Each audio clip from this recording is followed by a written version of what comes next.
Hello guys, welcome back to another video. In this video, I'll show you step by step how to turn off Find My iPhone. If you enjoy this content, make sure to like, subscribe, and let's get started. So first, tap on settings. Then tap your name and tap Find My. Tap OK and tap Find My iPhone.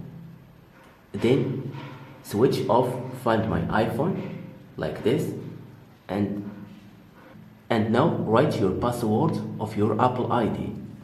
After writing password, tap turn off.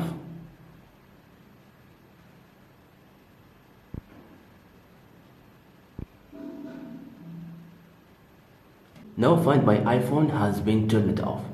Thank you so much for watching me.